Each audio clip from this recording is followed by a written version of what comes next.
Okay. Good morning po sa lahat ng mga nandyan na handang makisa at makinig ng mga mensahe mula po sa salita ng Panginoon na aking i-share sa inyo. Sa mga kaibigan natin dyan sa Mindanao, iba't ibang lugar ng Mindanao, mula sa Davao, Jensan, Cotabato, Coronadal, sa Lambayong, Sultan Kudarat, sa iba't iba pang lugar. Hindi ko na maisa-isa sa dami ng lugar na napuntahan ko sa Mindanao. Kayo po ay nakikisa sa atin pong live stream ngayong umaga. Pagpalain po tayo ng Panginoon at sa atin pong mga tagapakinig sa lahat po ng area ng Luzon mula sa Metro Manila hanggang po sa magkabilang dulo ng Luzon at ganoon din po sa iba't ibang lugar ng Bisaya. Pagpalain po tayo ng Diyos. Magandang umaga po sa inyo. At gayon din po ang ating mga tagapakinig na nasa abroad, sa New Zealand, yung mga nandiyan sa Korea, kung meron pong nandiyan sa Japan, at siyempre yung mga kaibigan at kapatid po natin sa lugar po ng Amerika, especially po sa Daly City, San Francisco, San Bruno, Sacramento, sa iba-iba pang lugar ng Amerika na mga kababayan nating mga Pilipino.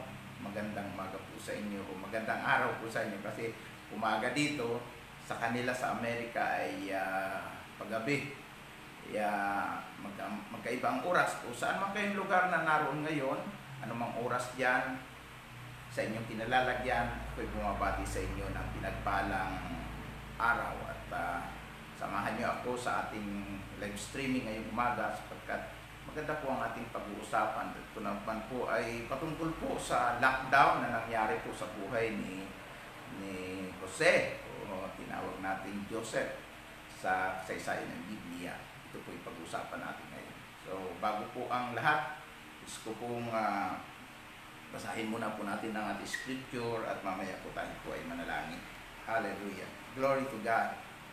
Sa aklat po ng Genesis chapter 37 ay ganito po ang ating magbabasa. Beginning verse 1 up to 11. Si Jacob ay nanatili sa Kanaan sa lupaing tinirhan ng kanyang ama. Ito ang kasaysayan ng sambahayan ni Jacob. Nang si Jose ay 18 taon na, nag-alaga siya ng kawan kasama ng kanyang mga kapatid sa ama, ang mga anak ni Belha at Selpa na mga asawang lingkod ng kanyang ama. Alam niya ang masasamang gawain ng kanyang mga kapatid, kaya ang mga ito'y isinumbong niya sa kanilang ama. Mas mahal ni Israel si Jose kaysa ibang mga kapatid sapagkat matanda na siya nang ito'y isinilang.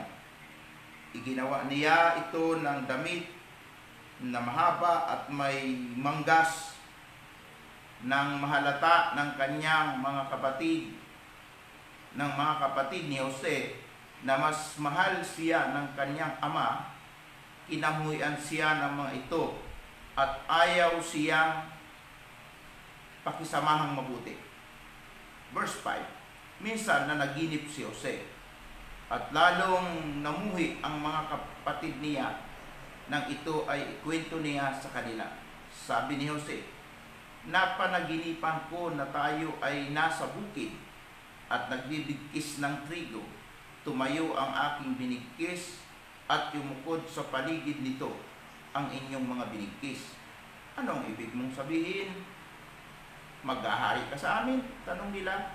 At lalo silang nagalit kay Jose.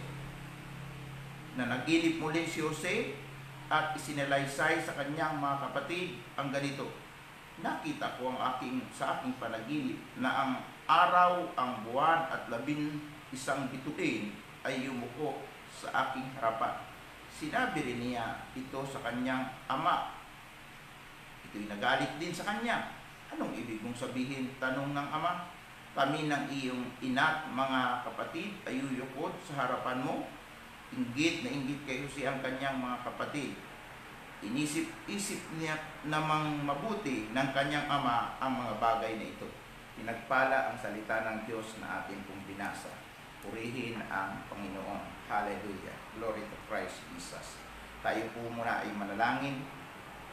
Panginoon naming Diyos, amang makapangyarihan sa lahat, sa umaga pong ito, kami po ay muli darako po sa isang gawain na pag-aaral ng iyong salita sa pamamagitan ng live streaming.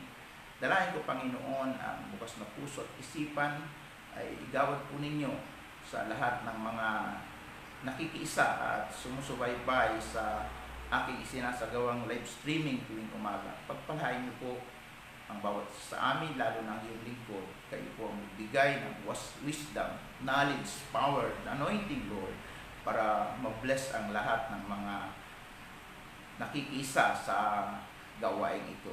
Dalayan ko, Panginoon, na ang pag-aaral sa buhay po ni Joseph ay kapulutan namin ng napakagandang aral at mensahe na magbigay sa amin ng encouragement upang sa lahat ng mga pangyayari na iyong pinapangyari ay matuto kaming ipagkatiwala sa iyo ang lahat sapagkat ikaw ang mayroong magandang plano, perfectong plano sa buhay ng bawat isa. Purihin ka, Panginoon.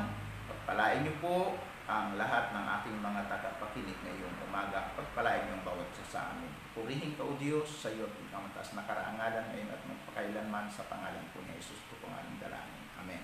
Amen. Purihin po ang Diyos. Salamat po sa ating mga kapatid at mga kaibigan, kamanggagawa, kay Bishop Bonnie ng Hayward, California. Pagpalain kayo ng Panginoon. Salamat sa inyong pakikiisa kay Sister Delia Solano at sa iba pang naglalaan ng oras sa umagang ito. Kasi po, ito po yung pinakamagandang oras dito na maganda po ang signal. Kaya po, paagahan ho dito ng gising. Kaya yung mga tutulog-tulog, pagising nila, kabila, ay, nag-live ka pala. Hindi namin napanood. So, kasi po, dito sa Pilipinas, yung ganitong oras po, marami po yung tulog pa. Gumigising, alas 7, alas 8. So, salamat po sa mga nakikinig at sa lahat ng nakikiisa sa akin pong isinasagawang live streaming. At sabi ko nga, umaga ko na ito gagawin dahil nga sa halip na walang ginagawa, naka-quarantine tayo dito sa Carmona, Cavite, ma-share na natin yung mga mahalagang mensahe na ipinagkaloob sa atin ng Panginoon. At ito ay maging inspirasyon ng lahat. Purihin ang Panginoon. Glory to God. Tayo po ay darako sa ating pong pag-aaral patungkol po sa naging lockdown sa buhay ni Joseph the Dreamer. Ito po yung ating pag-usapan ngayon. Alam po ninyo, ang background po ng buhay po ni Joseph, kung ating pong aaralin mabuti, siya po ay anak ni Jacob kay Raquel. Dalawa lang sila ni Benjamin. At yung ibang mga kapatid niya ay anak naman po kay Leia at dun sa mga katulong kay Belha at kay Selpa. So bali sila po ay 12 magkakapatid na kung saan ito rin po yung pinagmulan ng tinatawag nating 12 tribes of Israel. So sila yung bumuo ng bansang Israel. At dapat pong malaman ang bawat isa sa atin na ang ama nila na si Jacob ay tinawag pong Israel sapagkat sa kanya nga po nagsimula yung bansang Israel o siya ang bumuo ng tinatawag na 12 tribes of Israel. Sa 12 magkakapatid, ang bukod tangi na masasabi natin na talaga pong kinakasihan ng Espiritu Santo ay ito pong si Joseph o si Jose. Sapagkat sa murang gulang pa lamang niya, siya po ay naginang mapanaginipin. Lagi na siyang tumatanggap ng kapahayagan mula sa Diyos. At sa murang gulang pa lamang niya, ipinakikita na sa kanya ng Panginoon ang kanyang plano. Yung kanyang hinaharap sa pamamagitan ng panaginip. Alam niyo, may mga tao na sa murang gulang ipinapakita ng Panginoon kung paano siya gagamitin. kung ano yung mangyayari sa kanyang hinaharap. Maging ang inyong lingkod, ako po ay hindi ko naman po pinangarap na maging mangangaral. Sapagkat yung pagiging pastor o pagiging isang preacher, pagiging isang mangangaral ay hindi po pinapangarap, yan po ay kaloob po ng Diyos. So hindi po natin alam kung anong panahon, kung anong taon, kung anong edad tayo tatawagin ng Panginoon para po sa gawain na gusto niyang ipagawa sa atin. Ako ho noon, natatandaan ko, siguro po ang edad ko po ay mga 21 years old. Ako po ay nasa Minahan, sa tinatawag na Nalisbitan doon sa Labo. Nakita ko yung sarili ko po, nangangaral po ako sa mga tao. Maraming mga tao. Hindi ko po alam kung kailan mangyayari, kung paano magaganap. Pero po, pakalipas ng maraming mga taon, more than 7 years, mula nang makita ko po yun, ay nagkaroon po ng unti-unting kaganapan dahil tinawag po ako bilang isang ebanghelista at mangangaral. Na advance na ipinakita sa akin ng Panginoon na yan ang maging buhay mo. Ganito rin po yung kay Joseph. At kakaiba po yung ipinakita kay Joseph sapagkat hindi basta pangkaraniwan, ikinagalit po ng kanyang mga kapatid at pati mga magulang niya, si Jacob ay hindi nagustuhan itong ipinakita na sabi natin na mangyayari o magaganap sa hinaharap. Sapagkat dito po, makita natin na ito pong si Joseph ay nagkaroon po ng panaginip. At ang panaginip niya po, sabi po dito sa Biblia ang ating binasa, ay nakita niya po yun pong isang tagpo na silang magkakasama ng mga kapatid niya, nagsisipag-ani. Pero yung lahat ng binigkis na inani ng kanyang mga kapatid ay nagsipagyukod sa kanya. So, hindi ito nagustuhan ng kanyang mga kapatid. At kung titingnan po natin, mayroon pa po siyang isang naging panaginip na ang mga bituin, ang araw buwan, ay nagsiyukod po. At dito po ay lalo pong nagkaroon ng hindi magandang kalooban sa kanya ang kanyang mga kapatid. Hanggang sa nagkaroon sila ng maitim na balak o masamang balak laban dito kay Jose. Isang araw, samantalang sila po ay nasa pastulan, ay inisip nila po na gawa ng hindi maganda itong si Joseph. So, binalak po nilang ito ay patayin. Pero alam niyo, ang tao po, pagka po may gustong gawin ang Diyos, gamitin siya ng Diyos, gustong papangyarihin ang Diyos sa buhay niya, kahit ano pong pagbabalak na ipahamak siya, laging mayroon pong proteksyon ng Diyos. So, makikita po natin ito sa istorya po ni Joseph. Kasi po ito pong 11 magkakapatid ay halos nagkaisa. Higi pa ika, patayin na lang natin itong kapatid natin ito. Tingnan natin kung anong mangyayari sa kanyang mga kinukwento na panaginip.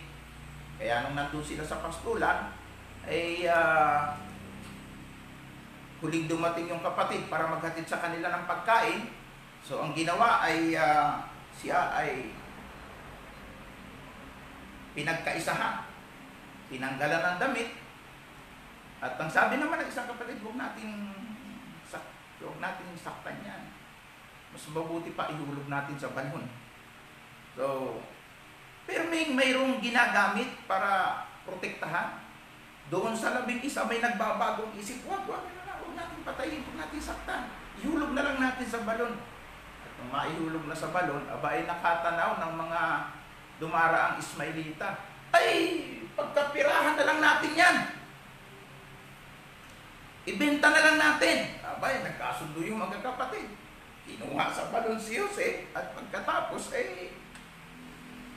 ibinenta. Naging for sale siya.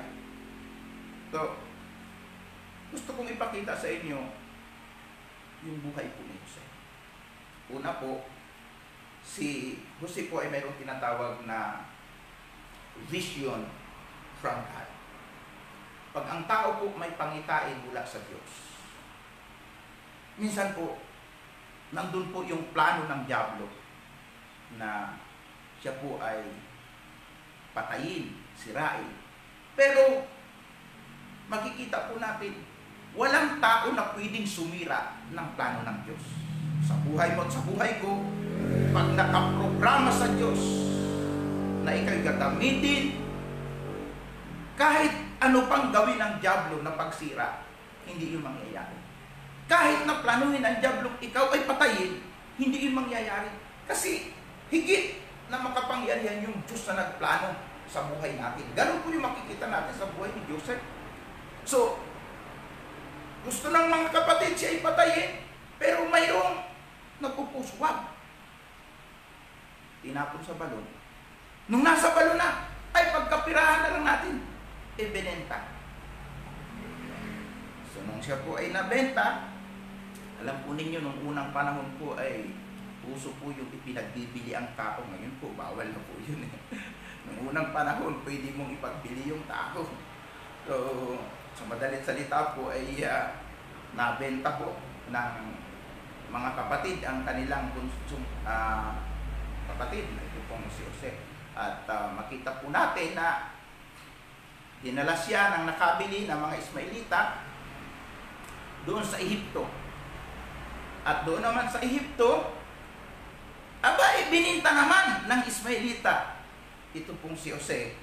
Doon naman po kay Putipar na punong sundalo.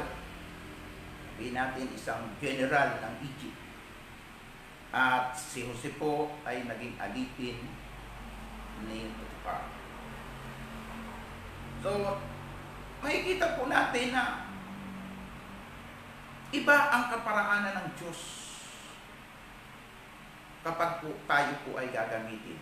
Minsan po ang sakit-sakit isipin, ang sakit-sakit na pangyayari, parang ang hirap tanggapin na ipapahintulot mga kapatid mo pag malupitan ka, ipapahintulot na pagkaisahan ka, ipapahintulot na maging alipin ka. Ang sakit-sakit. Tapos, ang naging daan para maka-experience ka ng ganong buhay, sarili mong tao, di ba? Pag natin iniisip, pag sarili nating tao, o proteksyonan tayo, tutulungan tayo, dadamayan tayo. Pero, masakit pag sarili mong tao, tinatraidor ka. Pag sarili mong tao, expected mo tutulong sa'yo, pala yun pa ang magpapahamak sa'yo. Sakit po yun. At minsan, nangyayari po talaga yan, nangyayari. Pag ikaw anak ng Diyos, ikaw ay Kristiyano, manggagawa ka ng Panginoon, pag pinangyari ng Diyos ang ganitong bagay sa iyo, may purpose yan. Yan yung makikita natin sa kwento ng buhay ni Joseph. So masakit yung nangyari, pinangyari, na siya po ay pagkaisa ng mga kapatid, ibenta ng mga kapatid, tapos yung nakabili, ipinagbili siya, at pagkatapos siya po ay napunta ng Egypt, at doon ay naging alipin. Pero ang sabi po ng kasulatan, kung babasahin po natin, kahit na po ganon ang buhay ni Joseph, nandun pa rin ang pabor ng Diyos sa kanya. Kasi nung naging alipin na po siya, sabi po naging maganda yung kanyang katayuan. Sapagkat yung sambahayan ni Putipar ay pinagpapala ng Diyos. Pinagpapala si Putipar. Lahat ng kanyang gawin ay walang palpak. Successful siya sa mga trabaho niya. At gumanda ang kanyang katayuan doon. Pero alam mo ninyo, ang dyablo po, pag gumaganda po yung katayuan natin, gagawa po ng strategy para tayo po ay sirain. Ganyan po yung makikita natin sa istorya po ng buhay po ni Joseph. So, habang sabihin natin, ganda na ng kanyang katayuan, kalagayan doon, at pinagpapala na siya, dahil pinagpapala yung kanyang pagtatrabaho doon, biglang dumating ang sugo ni Satanas. Alin po yon? ang asawa ni Potiphar. Sabi ng Biblia, ito pong si Joseph ay makisig, magandang lalaki. At dahil siya po ay magandang lalaki, nakursunadahan siya ng asawa ng kanyang amo. Kaya lang, dahil si Joseph ay taong may pagkakilala sa Diyos at nakakaalam ng mga panuntunan at aral ng Diyos, kahit na anong panunukso ang gawin sa kanya, hindi niya ito pinapatos, hindi niya pinapatulan, umiiwas at umiiwas siya. Sabi nung ilan, siguro kaya iniwasan ni Joseph, hindi niya kursunada o pangit siguro itong asawa. Hindi po Pag ikaw'y pinuno ng sundalo, nasa mataas kang posisyon, sigurado, pipiliin niya ng magandang asawa. Pero kahit kaano kaganda, hindi talaga natukso ito pong si Joseph. At isang araw ay pinagbalakan itong asawa ni Potiphar na siya ay talagang pilitin na sipingan siya, mag-sex sila. Pero umiwas po si Joseph. Kaya lang po nahablot yung kanyang palabal, at kung nahablot yung palabal, nagtatakbo na siya at nagsisigaw naman itong asawa ni Potiphar na siya pinagtangkaang pagsamantalahan. Nabaliktad ngayon. Siya na yung umiwas, siya yung napasama. Idiniin siya na nagtangkang magsamantala. Gayong yung babae ang pilit na gumagawa ng kaparaanan para siya ay sipingan ni Joseph. So, isinumbong kay Potiphar o dun sa amo niya na ako'y pinagtangka ni ikang pagsamantalahan, gahasain ng kinuha mong Hebreo na katulong o kasama natin dito sa bahay.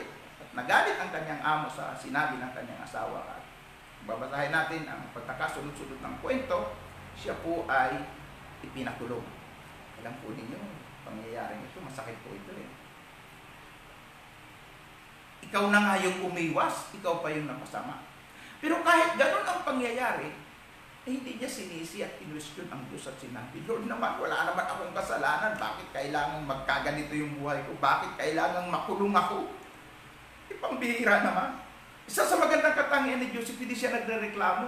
Kahit na masama na yung nangyayari sa kanya, tinatanggap niya ng maluwag sa kanyang kalooban. Kasi kung sa isang tao na kulang ang pagkaintindi at hindi talaga naniwala sa magandang plano ng Diyos sa buhay niya, abay, kukwestiyonin niya ang Diyos at sasabihin niya, aba, ano ba naman ito, Lord? Hindi na nga ako pumatol sa tukso, hindi na nga ako pumatol dyan sa tentasyon sa buhay ko. Tentasyon po kasi sa ibang salita yung tukso. Hindi na nga ako pumatol dyan, ito ba yung nangyari sa buhay ko? Makukulong ako? O nakulong ako? Hindi siya nagreklamo sa Diyos. Ito ay tinanggap niya ng maluwag sa kalooban at ngayon ay namuhay na siya sa loob ng bilangguan. Pero pag ang Diyos talaga may plano sa tao, kahit sa pinaka-miserabling kalagayan mo sa buhay, sasamahan ka ng Diyos. Isipin mo, nasa kulungan na. Ano pong nangyari? Aba, di mo ba naman di ba akalain o sabihin natin na hindi niya inaasahan, nandun yung pagod ng Diyos hanggang sa siya ay naging katiwala ng warden doon. At hindi nagtagal ay mayroong dalawang nabilanggo na galing doon sa Paraon, mga tao ni Paraon, mga katulong, tagapagsilbi ng Paraon, unang hari ng Egypt. Ang isa ay tagaluto ng tinapay ng Paraon o panadero, ang isa naman ay tagapag-serve ng inumin ng hari. At nang makulong ang dalawang ito, nakasama ni Joseph, isang araw, nagkaroon sila ng panaginip. Kapwa na naginip ang dalawa. Ang panadero ay nanaginip na siya ay naghanda ng tinapay na dadalhin sa hari, pero dumating yung ibon, kinain ang tinapay. Ang tagapag-serve naman ng inumin, Sabi niya, inihanda ko ang inumin ng hari at ito ay dinala ko doon sa hari. Ikinuwento po ang dalawang panaginip. Dahil hindi nila maintindihan ang kahulugan ng panaginip na ito. Pero si Joseph ay binigyan ng Diyos ng wisdom. Wisdom na mag-interpret ng kahulugan ng panaginip na eksakto sa talagang nangyayari. Alam niyo yung tao, pag dumadalo yung karunungan ng Diyos, may kapahayagang galing sa Diyos. Eksakto po ang sinasabi po niya. So, meron na tayong tatlo na makikita sa buhay ni Joseph. Para hindi po kayo mawala. Una, meron siyang vision from God. Pangalawa po, meron siyang protection from God. Pangatlo po, meron siyang wisdom from God. Hallelujah. Pag ang tao po kasi gagamitin ng Diyos, pinadadalo yung mga ganyang klase ng mga kalooban. At napakaganda po nito, yung isang panaginip ma-interpret mo na eksakto. Alam mo, may mga taong ganun na may kakayanan na yung isang panaginip ay ma-interpret ng tama, eksakto ang kahulugan. Pero hindi po lahat ng panaginip po mayroon pong kapahayagang galing sa Diyos. Ako po'y naniniwala, yung mga tao na puspos ng Espiritu Santo, yung mga man of God, woman of God, karaniwan, may mga kapahayagan yan, nangungusap ang Diyos sa kanila sa panaginip. Kasi po, aralin natin, may mga panaginip, sabi, bungang tulog lang, dala ng matinding kapaguran, dala ng pag-aalala, napapanaginipan mo yung iyong inaalala. Naglalakbay, diwa ka, at nagkakaroon ka ng iba-ibang nakikita sa panaginip. Pero wala naman talagang kahulugan. Pero may tao na talagang kinakausap ng Diyos sa panaginip. Anong malay mo? Baka isa ka doon. Anong malay mo? Baka may mga kapahayagan ng Diyos sa iyo sa panaginip. Pero, kung gusto mong malaman ang kahulugan, abay, piliin mo yung tao na iyong kapupwentuhan. Sikapin mo o tiyakin mo na talaga siya mayroong gift na mag-interpret ng panaginip. At yung panaginip mo timbangin mo rin kung totoo at may kahulugan. Gaya sa akin, karoon po ako ng panaginip, nakita ko, nangangaral po ako sa libu-libong tao. Paano ito mangyayari? Ako'y nasa kabundukan ng minahan ng ginto doon sa amin, sa Nalispitan, kasi dati po akong magmimina ng ginto. Paano mangyayari yun? Backslide din ako noon. Wala akong panahon mag-aaral ng Biblia, wala akong time na dumalo sa mga gawain. Paano mangyayari yun? Pero ipinakita sa akin. 1989. Ako'y mangangaral sa napakaraming mga tao. At buhat doon sa matinding pangitain na yun, iniwan ko ang pagmimina. At mahaba ang mga proseso, may mga nag-train sa akin, may mga dumating na mga Scandinavian missionary, German missionary, may mga pastor ng Miracle Life, na sila yung nag-alaga hanggang sa lumago ang aking spiritual na pamumuhay. Punta ako ng Manila, naging worker o naging isa sa mga aktibong kabataan na umaattend sa Assemblies of God, at maraming taon ang lumipas. Maraming taon.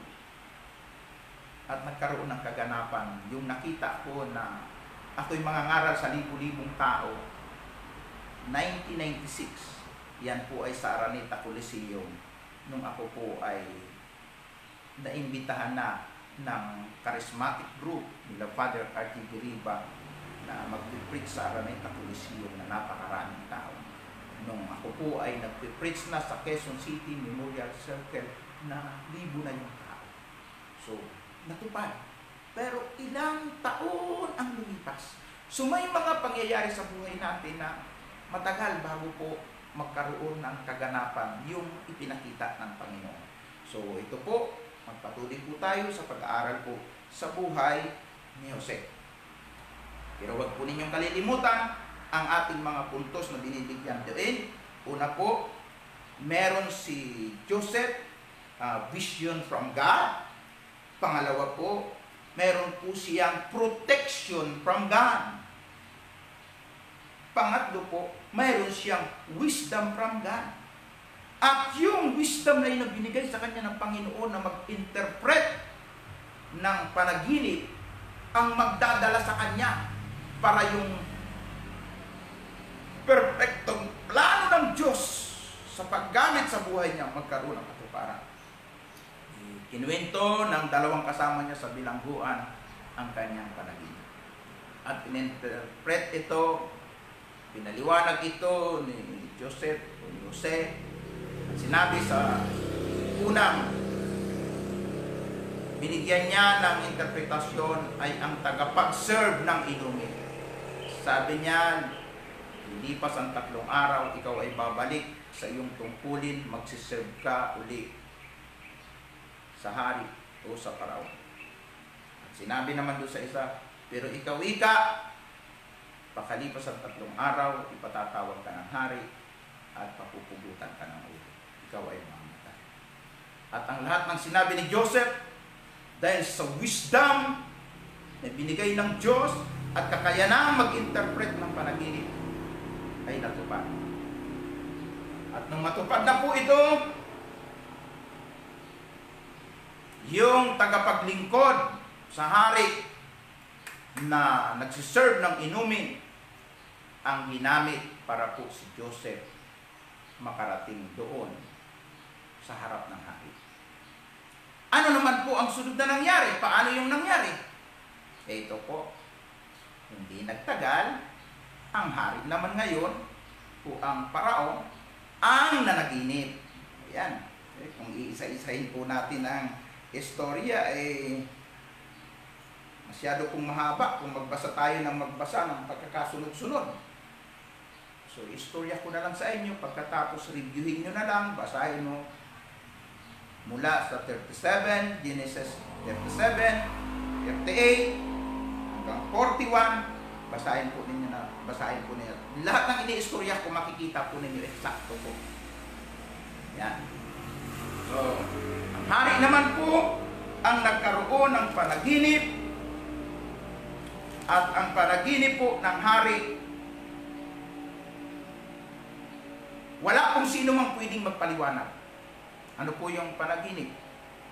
Aba, napanaginipan ng hari na ang sabi po ay nakakita ng 7 matatabang baka na ito'y umahon at may lumitaw din na 7 payat na baka. Aba, ay nakapagtataka, yung mga payat kinain yung matataba. Di nagtagal, nagkaroon na naman ng isa pang panaginip. Ang panaginip naman, kung atin pong aaralin at hayan po natin ang Biblia, ay halos magkasing kahulugan. At dito po, sa chapter 41 po, kung dito po natin babasahin, at iisa-isahin, ang panaginip po ng paraon ay makikita po natin. At mas maganda po ay atin pong tunghayan. Pagdating po dito sa chapter 41, na naginip naman po siya ng mga, sabi po dito, pagkatapos may sumibol, verse 6, na 7 uhay, ang mga ito ay payat at tuyot. Ang mga butil dahil sa hampas ng hangin sa silangan. Kinain ng mga payat ang matatabang uhay. So, hindi ho basta yung panaginip ng paraon. At nakadama po siya ng pagkabagabag doon sa kanyang dalawang panaginip. At naghahanap siya ng pwedeng mag-interpret. Eh, siyempre, tagapag-serve ng inumin, eh, naulinigan niya na may problema ang hari. At ang problema ng hari ay yung panaginip. Hanggang sa nalaman niya kung ano yung panaginip na yun. Doon niya naalala si Jose. Sabi niya, mahal na hari, ako'y may nakasama nung ako ipakulong ninyo. Isang Hebreo. At siya ang humula sa akin na ako'y babalik sa aking tungkulin, at yung kasama ko naman ay hinulaan din niya ayon sa kanyang panaginip na siya ay mapupugutan ng ulo. Aba, ay magkaroon ng interes yung hari. Sabi ng hari, aba, ipatawag yan. Ay, ito na po, sa pamamagitan po nito pong tagapaglingkod sa hari, si Joseph nakaharating sa harap ng Paraon. Hallelujah. At nung nasa harap na siya ng Paraon, sabi ng Paraon, aba, napag-alaman ko na ikaw ay may kakayanan na mag-interpret ng panaginip. Gusto ko na ipaliwanag ko ang aking panaginip. Pero si Jose, napaka-humble. Hindi niya sinabi, opo, malari, kayang-kaya kong ipaliwanag yan. Kasi yung panaginip ka nung mga nakasama ko sa kulungan at tagapagsilbi ninyo dito, naipaliwanag ko. Yan, kaya ko din yan ipaliwanag. Hindi po ganun. Hindi ganun si Jose. Kasi yung tao po na may wisdom galing sa Diyos, hindi po yan mayabang. Kahit po may kakayanan yan, hindi po yan mayabang. Ano yung sagot niya? Nasa 41 verse 16. Sabi po sa Genesis 41 verse 16, hindi po ako ang makapagpapaliwanag kamahalan. Sabi ni Jose, ang Diyos po ang siyang nagbibigay ng katugunan sa inyong katanungan. Hallelujah. Kita po ninyo. So, ibig sabihin, kinikilala niya na yung kakayanan niyang yun ay hindi talaga kanya, kundi galing sa Diyos. Kaya ang sagot niya, mahal na hari, hindi ako. Yung mga tao po, pagkambog at mayabang, lagi pong ako tawag dyan ako, lagi ako gusto, lagi siyang bida, siyang magaling. Gusto itaas ang kanyang sarili. Pero ito hindi siya nagyabang, kundi sabi niya, may Diyos, mahal na hari. Siya ang may kakayanan magpaliwanag ng mga bagay na yan. At sinimulang ipaliwanag ni Jose ang kanyang panaginip. Ito ang panaginip ng Paraon ng hari. At sinabi, naiisa ang kahulugan ng dalawang panaginip niyo, malari. Sapagkat ang matatabang baka na kinain ng mga paya ay tumutukoy sa 7 taong kasaganaan na mangyayari dito po sa Egypt. At pagkatapos noon, ang mga payat na baka ay sumasagista sa 7 taon ding kahirapang magaganap. Ganon din ang kahulugan ng mga matatabang buhay na kinain ng mga maliliit o mga payat na upay. Iisa ang kahulugan dito. Kaya ang may papayo ko sa iyo, alam niyo, taong may wisdom galing sa Diyos, magaling po yan magpayo. Kaya kung kayo ay hihingi ng payo, piliin nyo yung tao na may karunungan at dinadaluyan ng karunungan at may mga kapahayagang galing sa Diyos. Ano po? Yung payo niya. Ano yung sinabi niya? Ika, mahal na hari, mas mabuti ka pumili na kayo ng tagapamahala.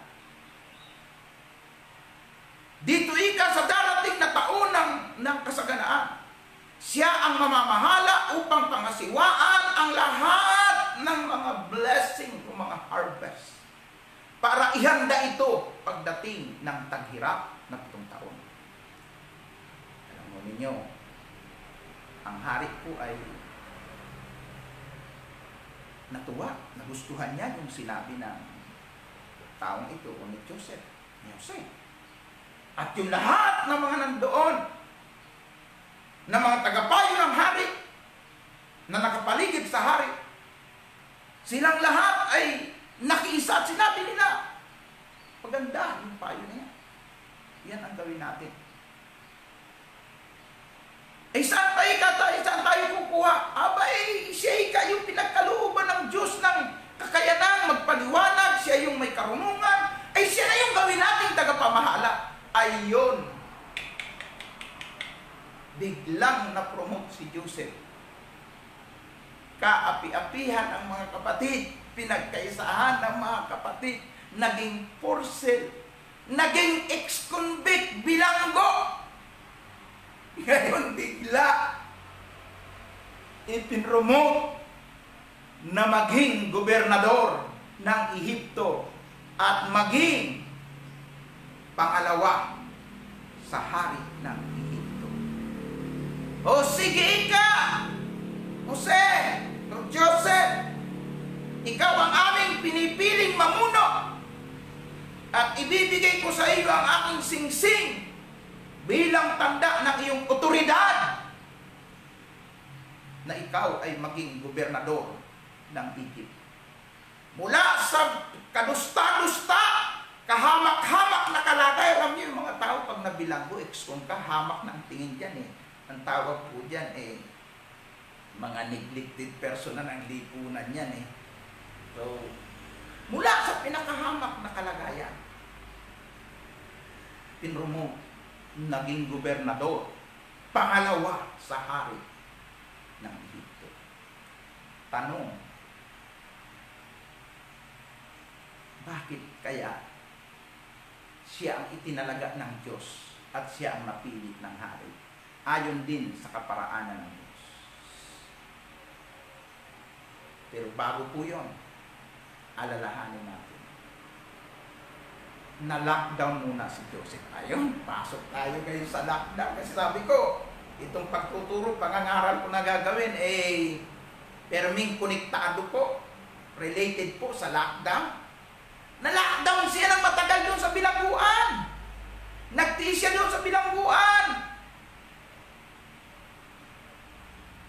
Hindi accurate na kinuwento kung ilang buwan, kung ilang taon na nakulong siya.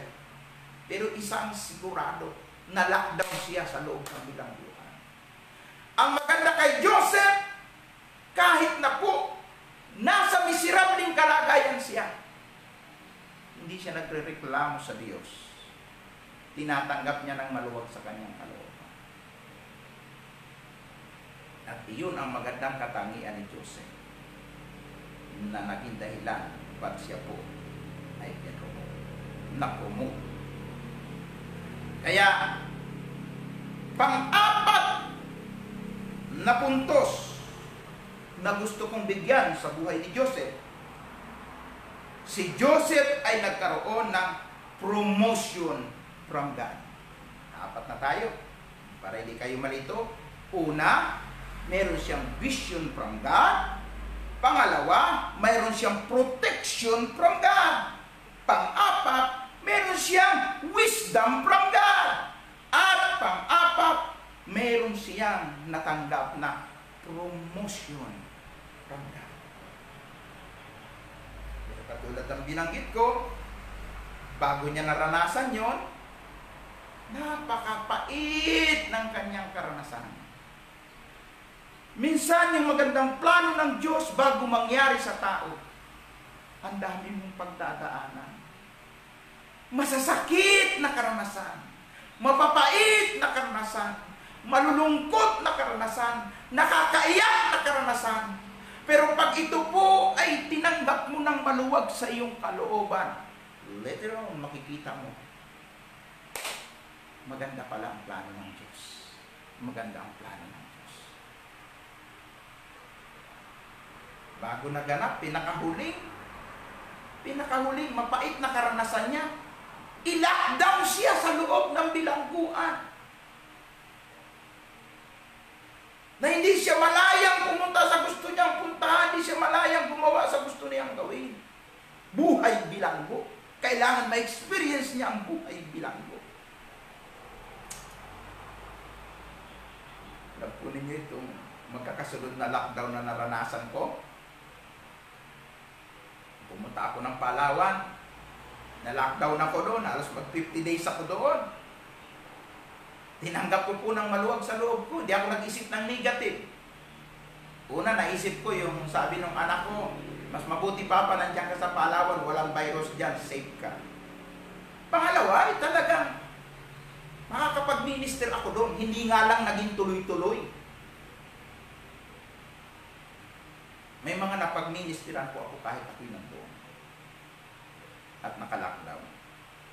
Pagkatapos ng lockdown ko sa Palawan, sa tulong ng Department of Tourism, napapunta ako dito sa Cavite. Pagdating dito, ako naman po ay na-quarantine. Kaya, nandito po ako sa quarantine facilities ng Carmona, Cavite. Wala po tayong background ng music kasi po, hindi ko nga po alam paano ko po gagawin yung live streaming. Ang hirap-hirap pumick up ng signal dito. Pinag-aralan ko muna yung signal, kung anong oras yung malakas. At nung makita ko na ganitong oras yung magandang signal, eh sabi ko, yamang nandito na rin ako magla-live stream. So, nakita ko, isa din sa purpose ng Diyos doon sa lockdown para ako po ay matutong mag-live streaming. At maabot ko po yung mga tao na gusto ng Diyos, maabot ng mensahe, mapagministeran. Kasi kung hindi po sa live streaming, hindi ko po mapagministeran yung mga kaibigan ko doon sa Amerika, doon sa Korea, doon sa Japan, na nagmi-message po sa akin na sila po ay sumusubaybay at nakikinig sila kapag ako'y mayroong live streaming. Kaya sabi ko, o sige, gawin na natin itong araw-araw. Hindi ko na pala kailangang magbiyahe kung saan-saan, pumunta pa doon sa Mindanao, pumunta pa sa mga malayong lugar para mapaabot sa kanila yung mensahe. Sa pamagitan ng live streaming, natuto na po ako, matatanggap nilang mensahe na binibigay sa akin ng Diyos. Kahit maging kayo man na nandiyan na nakikinig ngayon. So, hindi pa rin ako nag-isip na negative itong pagkaka-quarantine ko dito. Na ako'y 14 days dito na parang naka-house arrest, parang bilanggo. Isipin po ninyo, kahit lumabas sa gate, hindi po ako pwedeng lumabas. May nakagwardya po. Hindi nga ako pwedeng magbukas ng pinto ng gate pag mayroon pong gustong pumunta sa akin. Minsan may magdala sa akin ng pagkain. Hindi po ako pwedeng pumunta sa gate para magbukas. Talagang bilanggo. Oh. Kaya, para din sa panahon ni Joseph, naka-lockdown din po ako. Pero hindi po ako nagreklamo at hindi po ako nag-isip ng negatibo. Sabi ko may layunin pa rin ang Diyos at ang nakita kong isa sa layunin para ako po ay maging tutok sa pag-aaral at araw-araw ay makapag-live streaming. At kahit na po ako lumabas at matapos ang aking quarantine dito po sa Cavite, saan man akong lugar pumunta, basta't maayos ang signal, mag-live streaming po ako. Para saan man kayo naroon, ang mensahe na ibinibigay ng Diyos sa akin ay ma-share po sa inyo. Katulad ng mensahe po sa buhay ni Joseph. Okay, magpatuloy po tayo. So si Jose ay na-promote at naging gobernador ng Egypt. Ang tanong, anong mga katangian mayroon si Joseph? Bakit kaya siya ang pinili ng Diyos at siya ay na-promote? Ang una pong magandang katangian po ni Joseph, siya po ay mayroong mababang puso, mapagpakumbaba. Nang sabi ko sa inyo, pwede niyang sabihin, o ako may kakayanan akong ganito, ganyan, ipagkalandakan niya yung gift sa kanya ni Lord, gift of interpretation sa panaginip. Pero hindi sabi niya, ang Diyos ang may kakayanan magpaliwanag niya. Meron siyang humble heart. So, kabaliktaran po ng humble heart ay hambog. May mga taong hambog. Pag may gift, pag-gifted sila, may blessing sila, nakakaangat sila, may kayabangan na ba? Si Joseph hindi ganun. Kaya, iyon ang nakita ng Diyos sa puso ni Joseph. Mula sa pagkabata, kilala ng Diyos kung sino si Joseph. Meron siyang mababang loob.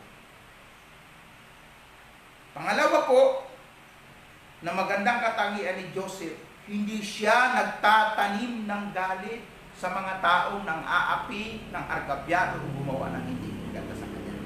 Bakit po? Ito, tuloy na natin ang istorya. Nung nandun na po siya sa Egypt, at siya po ay naging gobernador na promote na, ayan na po, dumating na po yung panahon na grabe talaga ang harvest.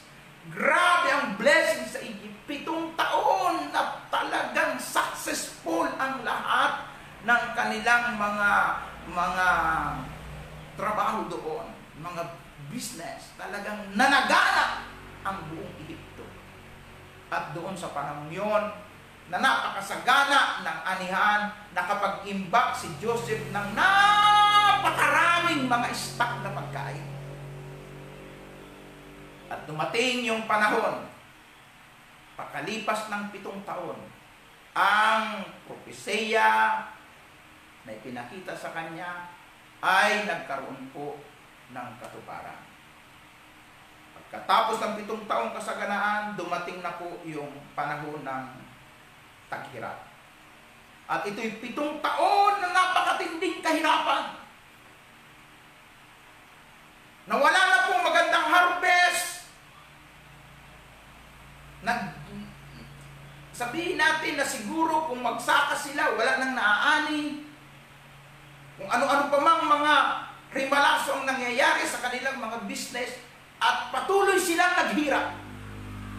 Yung buong Egypt, hindi lang yung buong Egypt, kundi lumaganap ang kahirapan hanggang doon sa mga malalayong mga lugar ng Egypt, hanggang nakarating sa lugar nila Jacob ng mga kapatid ni Joseph. Pakalipas ng 2 taon ng matinding kahirapan, sila po ay nakatanggap ng impormasyon na doon sa Ehipto maraming stock na pagkain. Kaya nagplano po ito pong pamilya ni Jacob sa utos ng kanilang ama, mas mabuti pa pumunta kayo doon sa Egypt at bumili ng pagkain. Pero iwan ninyo ang bunso ninyong kapatid na si Benjamin. So, dalit-salita, 12 sila. So, si Joseph na yung gobernador, 11 yung magkakapatid, naiwan yung isa, 10 yung lumakad. Pumunta po sa Ehipto. At pagpunta po doon sa Ehipto, ay bibili sila ng pagkain. At kapag po mayroong nangailangan ng pagkain, itong gobernador po, ang sabi po, siya po yung nangangasiwa. Ibig sabihin, kung mayroong bibili, nangailangan ng pagkain, yung gobernador mismo ay humaharap. Inaalam, sino ba itong mga taong ito? Aba, hindi niya akalain na yung mga bibili ng pagkain, ito ang kanyang mga kapatid at nakilala niya, pero hindi siya makilala. Sapagkat siya ay nakabis ng isang maharlika, kapita-pitagan, maganda ang ayos. So, ibig sabihin, kasi po, 18 years old siya nung ipagbili. Nung maging gobernador siya, 30 years old na siya. 12 years bago naganap yung pangitain. At sa loob ng 12 years, iba na yung anyo niya. Bukod sa talagang binihisan siya bilang isang maharlikang tao, di talaga siya makilala, pero kilala niya ang mga kapatid niya. Aba, nung makita na niya yung mga kapatid niya, na hindi agad siya nagpakilala. Ang ginawa niya, para siyang isang gobernador na talagang may matigas na salita. At ito ay kanyang in-interview kung saan ang galing ilang magkakapatid. Hanggang sa nalaman niya, buhay pa ang kanyang ama, buhay pa ang kanyang isang kapatid. Kasi dalawa lang silang magkapatid kay Raquel eh. At nung malaman niya ito, hindi niya mapigil na iyak siya, pero hindi siya umiyak sa harap ng mga kapatid niya. Pupunta siya doon sa isang sulok. Naghihilamos siya para hindi siya malatang umiiyak siya. Bakit po nasabi ko na si Joseph isa sa magandang katangian niya bukod sa mayroon siyang mapagpakumbabang puso, mayroon siyang humble heart. Siya ay taong hindi marunong magtanim ng galit. Kasi pwede na niyang sabihin, ito yung mga kapatid ko. Ngayon maganda na ang katayuan ko, gobernador ako, lagot kayo sa akin. Patay kayo sa akin. Gagantihan ko kayo sa hindi ninyo magandang nagawa sa akin. Ibinenta ninyo ako, pinagkaisahan ninyo ako, ngayon ay maganda na ang katayuan ko, lagot kayo sa akin. Hindi niya po inisip na gumanti sa mga kapatid niya. Ito'y pinanggap niya, pinakain, pero hindi pa siya nagpakilala. At dahil nalaman niya ang buhay pa ang kanyang magulang, si Jacob, buhay pa ang kanyang kapatid. O sabi niya, para malaman kung totoo ang sinasabi ninyo, o sige, bumalik kayo, dalhin nyo dito yung sinasabi ninyong isa pa ninyong kapatid na naiwan, yung bunso ninyo. Pero bago sila umalis, inihanda ang mga pagkain na kailangan, at pagkatapos po ay inalis sila. Pero yung pambili nila ng pagkain, inilagay doon sa sako na pinaglagyan ng mga binili nilang mga chiko. At naglakbay ang magkakapatid. At nasa daan pa lamang ay na-discover nila, nandito yung ibabayad natin dapat. Bakit nandito ito? Ito, ano nga kaya ikat? Nagkamali kaya ikat? Bakit ito ay naibalik sa atin? At sila ay tumuloy ng pag-uwi. At pagdating doon sa magulang nila kay Jacob, kinuwento ang nangyari sa kanilang pagpunta sa Ehipto. Pero alam niyo ba, hindi na po sila 10 na bumalik. Naiwan na si Sim yung isa sa kapatid niya. At sabi niya, pinaiwan namin yung isa naming kapatid kasi ang sabi ka ng gobernador ay ibalik sa bumalik kami, dalhin ang bunsong naming kapatid na si Benjamin. Kung hindi ay kawawa naman doon si Simeon, naiwan siya.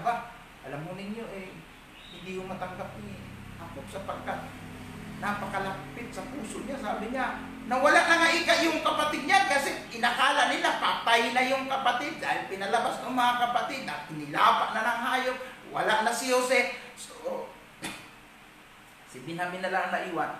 Tapos gusto nyo, isasama pa yan. Kasi yun ang sabi ng gobernador. Para malamang totoo yung sinasabi namin, hindi kami mga espiya na pumunta sa Egypt, mas maganda dalhin nyo sa akin yung bunso ninyong kapatid para patunayan na totoo ang inyong sinasabi. Halos ayaw pumayag po ni Jacob. Na wala na nga yung kapatid niya, alisin nyo pa sa akin, kakamatay ko na yan. So ang nangyari po, hindi muna sila pinaalis. Ay naubos ang pagkain na binili nila. Nung maubos na yung pagkain, paano ito? Matay tayo sa gutom, kailangan bumili tayo ulit ng pagkain doon sa Egypt. Hindi kami pwedeng bumalik doon nang hindi namin kasama si Benjamin, naming bunsong kapatid. Lagot kami doon sa gobernador. Sa kakapaliwanag, pumayag po siya kung na sila po ay bumalik. Bit-bit ang kanilang kapatid na si Benjamin. So ang nangyari, yung pera na dapat ibayad, sabi nila, dublihin natin ito at magdala pa tayo ng regalo. So ang nangyari, bumalik sila sa Egypt, dala po ang regalo. Pagdating po doon, humarap po siya sa gobernador, humarap po ang magkakapatid sa gobernador, dala na po yung tunay na kapatid. Sino po? Si Benjamin, dala na po. At iniharap na po dito kay Joseph. At doon ay halos hindi mapigil ng gobernador ng Egypt na si Jose. Nung makita ang kanyang kapatid, talagang napaiyak siya, nakita ang kanyang mga kapatid. Pero hindi siya nag-isip ng hindi maganda, kundi bagkus, pinakain niya, pinaghandaan niya ng pagkain, at nagtanong tungkol sa kanilang ama hanggang sa hindi na niya mapigil ang kanyang emosyon. Nag-iiyak na siya sa harap ng mga kapatid niya at inamin na niya, ako ang inyong kapatid na si Jose na inyong ipinagpili. Kalooban ikat ng Diyos ang lahat ng nangyari para ako'y mapunta sa ganitong kalagayan. Hindi siya nagtanim ng galit, hinanakit sa kanyang mga kapatid, kundi bagkos inunawa niya, inintindi niya na ang lahat ng nangyari, gaano man kasakit, gaano man kasama, gaano man kalungkot, gaano man na nakakaiyak na mga pangyayari, inunawa niya, tinanggap niya na iyon ang kalooban ng Diyos para siya ay maging isang gobernador, para sa panahon ng kahirapan siya ang gagamitin, hindi lang para i-save yung buong Egypt, kundi para ma-save sa matinding tagutom ang kanyang mga pamilya. Sabi niya, kalooban ng Diyos, napunta ako rito. Huwag kalimutan na ninyo yung mga nangyari na yun. Talagang Diyos ang nagplano nito. Yung tinanggap na ng maluwag sa loob niya lahat ng nangyari. Yun yung magandang katangian ni Diyos. Bukod sa siya ay may mapagpakumbang puso, hindi siya marunong magtanim ng galit. At ang pangatlong magandang katangian niya dito, mayroon siyang pagmamahal sa kanyang pamilya. Alam mo, pagmahal mo yung tao, hindi mananaig yung galit at hinanakit. Kahit minsan inapi ka, inargabyado ka, ginawang ka ng hindi maganda ng iyong kapatid, pag mayroon kang totoong pagmamahal sa iyong puso, matatakpan ng iyong pagmamahal yung anumang hinanakit na pwede mong ihinanakit. Sasabihin mo, sige, kalimutan na natin yun. Hindi magandang nangyari na yun. Importante ay nandito na ako sa ganitong kalagayan, importante ay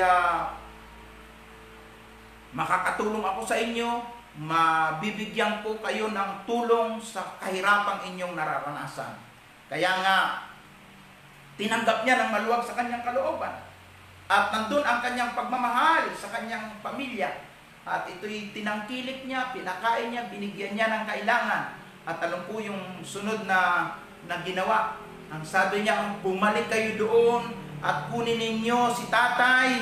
Matanda na ang kanilang ama na si Jacob. Dalhin ninyo dito kasi magtatagal pa ang kahirapang ito, ang taghirap na ito, para hindi kayo doon maghirap, dito masagana, pumunta na kayo dito na kayo manirahan. At nung malaman ng hari ng Paraon na nandyan ang mga kapatid, ay lalo silang pinagpakitaan ng kagandahang loob ng Paraon. Ipinasundo si Jacob, pinadalhan ang mga karwahe, pinadalhan ang lahat ng kailangan nila, at sila ay nagbiyahe, buong pamilya, sila po ay nag-migrate at lumipat po sila doon po sa pinakamagandang lugar ng Egypt na tinawag na Gosen. At doon po ay inaruga sila, tinulungan sila doon, binigay lahat ng kailangan nila, at namuhay sila na masagana kahit na po panahon ng taghirap. Mga kapatid kong minamahal, ito yung napakagandang katangian ni Joseph. Meron siyang humble heart, hindi siya nagtatanim ng galit, may pagmamahal siya sa kanyang pamilya, at kinilala niya na ang lahat ng mga pangyayari ay sadyang pinangyari ng Diyos para sa kanyang banal na plano at layunin. Natupad ang kanyang pangitain, natupad ang kanyang panaginip na siya ay magiging gobernador, at ang mga kapatid niya yuyukod sa kanya, ang mga magulang niya ay kikilalanin siya bilang superior dahil sa magandang posisyon na binigay sa kanya ng Panginoon. Sometimes, bago po tayo makarating sa isang success na kalagayan o matagumpay na buhay, sa promosyon ng Diyos, marami tayong pagdaraan. Pero ang magandang katangian ni Joseph ay maging salamin natin sa ating buhay, maging inspirasyon natin. Ito po yung magagandang ginawa ng Diyos, pinaranas ng Diyos kay Joseph, para hindi po kayo mawala. Binigyan siya, mayroon siyang pangitain mula sa Diyos. Pangalawa, pinoprotektahan siya ng Diyos. Pangatlo, binigyan siya ng karunungan ng Diyos. Pang-apat, pinromote siya ng Diyos. Pang-lima, pinagpala ng Diyos ang buhay ni Jose o ni Joseph. At siya ay naging pagpapala sa Ehipto, sa mga mamayan ng Ehipto, at sa kanyang buong pamilya. Mga kapatid, nawa ang mga katangian ni Joseph ay maging katangian ng bawat isa. Ako'y naniniwala na kung ang puso natin maging katulad ni Joseph, tayo ang solusyon. Malaki ang magagawa natin sa kapanahunan ito, na kung saan laganap ang taghirap, mayroong salot, mayroong mga nagugutom, mayroong mga naghihirap. Sana may mga tao na ang puso katulad ni Joseph, na hindi maging makasarili, na kahit na sila ay mayroong mga tinatangkilik at tinatamasa, iniisip nila, sa akin na lang ito, bahala sila sa buhay nila. Si Joseph hindi. Dito kayo! Dito kayo!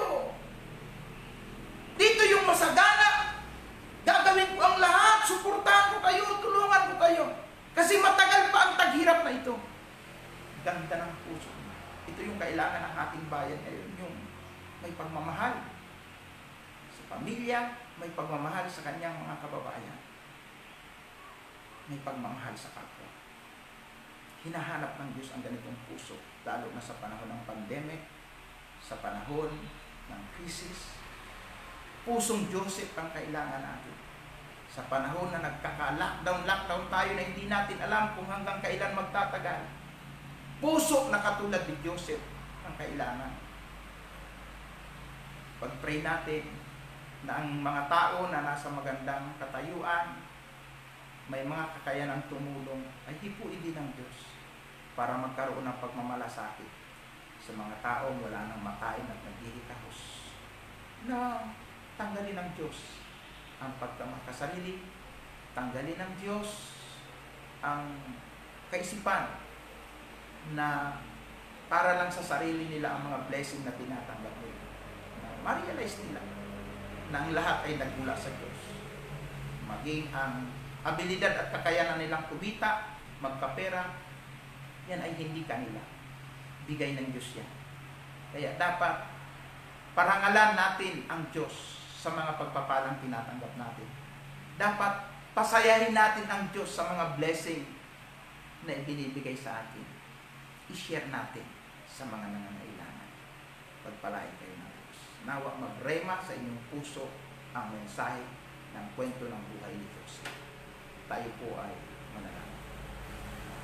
Panginoon naming Diyos, amang makapangyarihan sa lahat, pagpalain mo ang mga tagapakinig sa live streaming na ito, ang mga kaibigan ko na nasa Amerika, katulad nila Sister Sheila,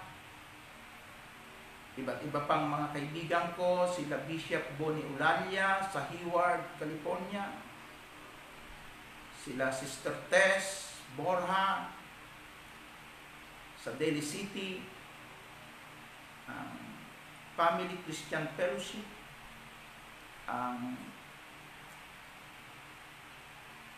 International Christian Ministry sa San Bruno, California,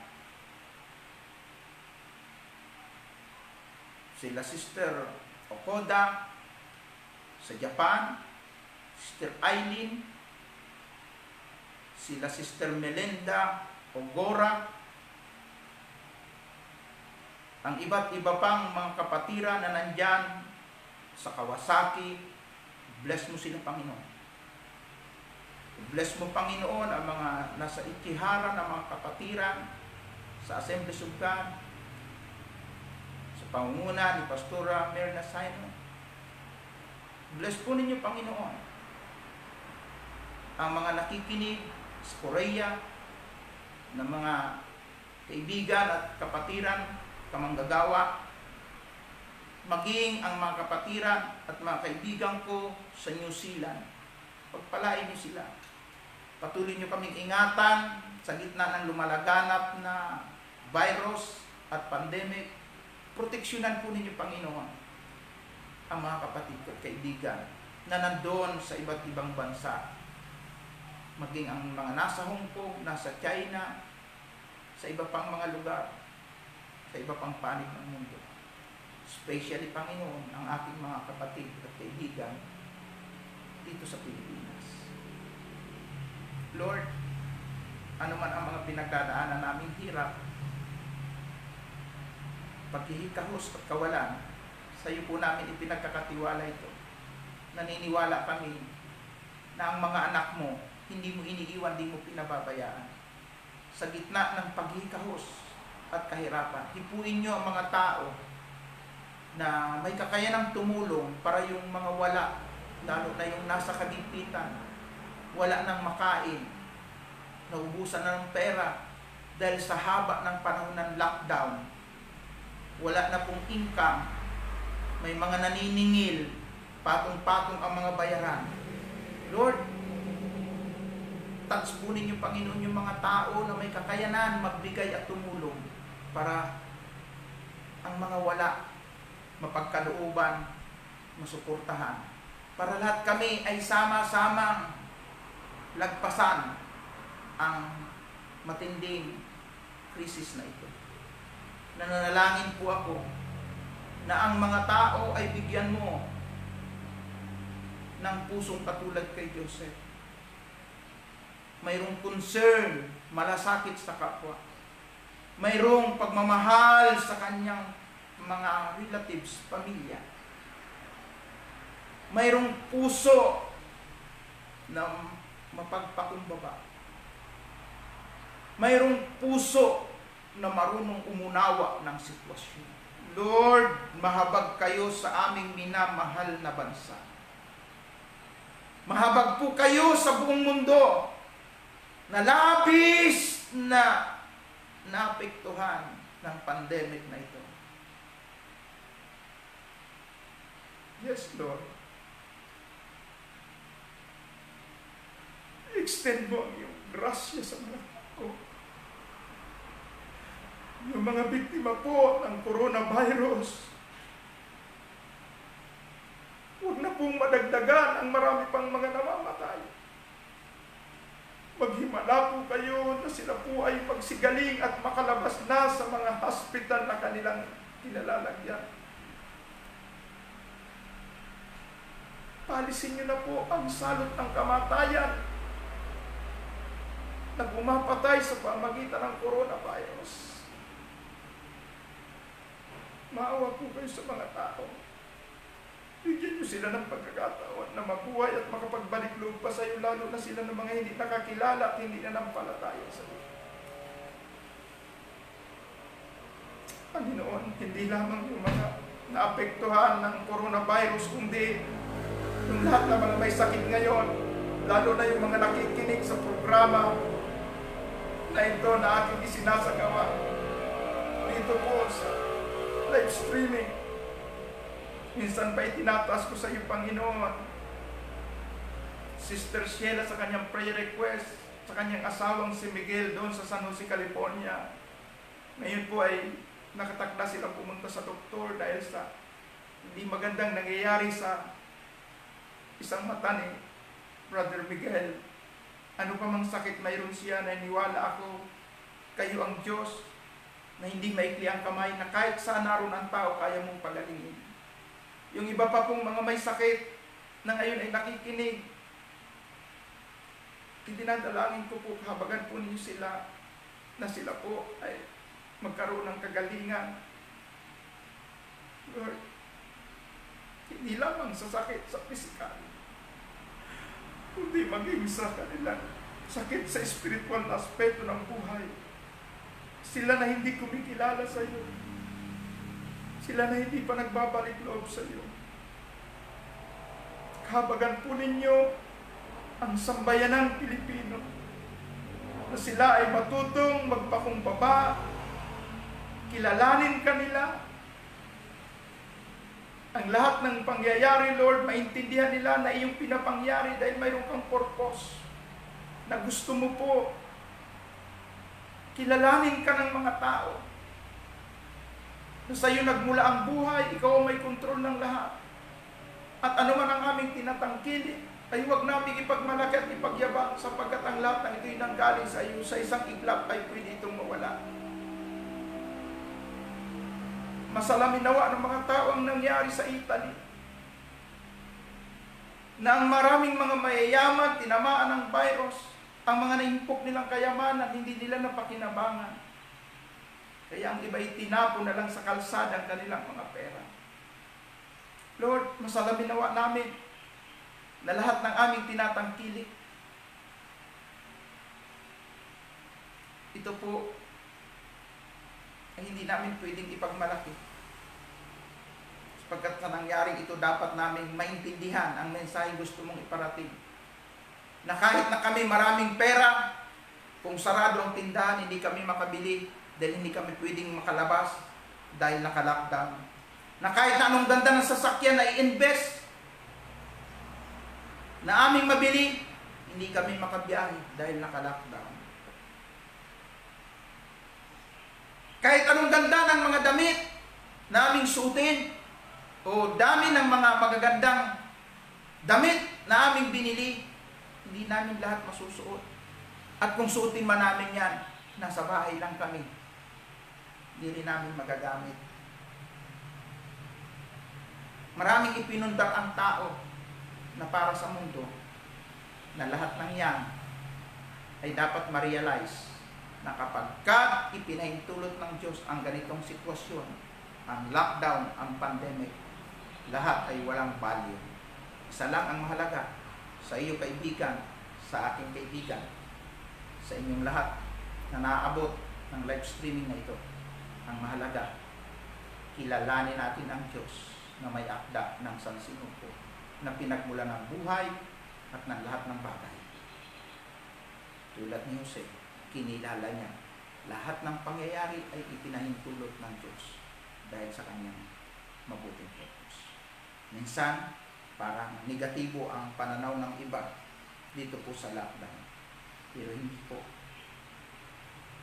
Panagpoy, chapter 3, verse 7. Lahat ng pangyayari ipinahintulot ni Yahweh, masama man o mabuti. Ibig sabihin, tanggapin natin ito ng maluwag sa ating kalooban. Wala tayong ibang dapat gawin, purihin, sambahin natin ang Diyos ng buong puso, pasalamatan natin siya. At kung ano ang kanyang plano at kalooban, iyon ay magkaroon ng kaganapan. Kalooban niya ang mangyari. Lord, bless po ninyo ang lahat ng mga tagapakinig. Bless po ninyo ang mga tao. Bless niyo po ang bawat isa. Basbasan niyo po ang bawat isa. Pagpalain sila, anuman ang kanilang ginagawa at gagawin, anuman ang kanilang plano, proteksyonan niyo kami. Kalingain niyo po kami. At tunay nga, Panginoon, inaangkin ko ang kagalingan sa mga may sakit, ang solusyon sa bawat problema. Lord, inaangkin ko na rin ang mga blessing na kailangan namin, binigay mo na sa amin. Sapagkat ikaw ang source ng lahat. Sa likod ng mga kahirapan, naniniwala kami, ikaw ang kasagutan. God bless you, brothers and sisters, purihin ka. Salamat, pasalamatan natin ang Diyos, purihin natin ang Diyos. Salamat, Panginoon, sa live streaming na ito. Salamat, pinagpala mo ang lahat ng mga tagapakinig. Ikaw lang ang mapapurihan at maparangalan sa pangalan ng iyong anak na si Jesus, ito ang aking dalangin. Amen. Amen. Glory to Christ Jesus. Salamat po. Pagpalain po tayo ng Panginoon.